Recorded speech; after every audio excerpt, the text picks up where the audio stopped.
First ஃபார்மான love உங்களோட newborn பேபிக்கான கிஃப்ட் ஐட்டம் கிஃப்ட் செட் நம்மளோட யாபேபி கிட்ஸ் கிளாத்திங்ல இன்ட்ரோடியூஸ் பண்ணிருக்கோம். இதுல என்னென்ன ஐட்டம்ஸ்லாம் வரும் பார்த்துடலாமா? ஒரு மஸ்லின் டவல், இது என்ன வேணா சொல்லலாம். மஸ்லின் டவல் ஸ்வாட்லாம் யூஸ் பண்ணலாம், இல்ல குழந்தை வந்து பிறந்தனே வாங்குற ஒரு ரிசீவிங் டவலா கூட யூஸ் பண்ணலாம். அடுத்து வந்து 2 ஒயிட் கிளாத்ஸ், ஃபீட் பண்ணிட்டு வாயெல்லாம் குழந்தைங்க துடைப்போம் இல்லையா, அந்த மாதிரியான 2 ஒயிட் கிளாத்து.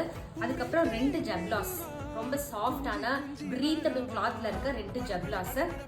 என்னோட பர்சனல் ஃபேவரட் நெக்ஸ்ட் ஐட்டம் வந்து இந்த ராம்பர்ஸ்ங்க. இதுல நிறைய பிரிண்ட்ஸ் நம்ம கிட்ட அவைலபிளா இருக்கு. அதுக்கப்புறம் இந்த மிட்டன்ஸ், பூட்டிஸ் அண்ட் கேப் செட் ஒன்று. ஸோ இந்த ப்ரீமியமான கிளாத்ஸ் எல்லாமே அஃபோர்டபுள் ப்ரைஸ்ல வெறும் 649 ருபீஸ் நம்ம வந்து கொடுத்துட்டு இருக்கோம். நீங்க எந்த வெப்சைட் எந்த பேஜ் வேணாலும் செக் பண்ணலாம். இவ்வளோ அஃபோர்டபுள் ப்ரைஸ்ல வந்து எங்கேயுமே உங்களுக்கு கிடைக்காது. ஸோ இதுல இருக்க இன்னும் நிறைய பிரிண்ட்ஸ் வந்து நீங்க பார்க்கணும் அப்படின்னா எனக்கு டிஎம் பண்ணலாம், ஆர் என்னோட நம்பருக்கு வந்து நீங்க வாட்ஸ்அப் பண்ணலாம். உங்களோட நியூபார்ன் பேபிக்கு, உங்களோட லவ்வுக்கு இந்த கிஃப்ட்டை உடனே யாபேபி கிட்ஸ் கிளாத்திங்ல ஆர்டர் போட்டுருங்க. ஓகே.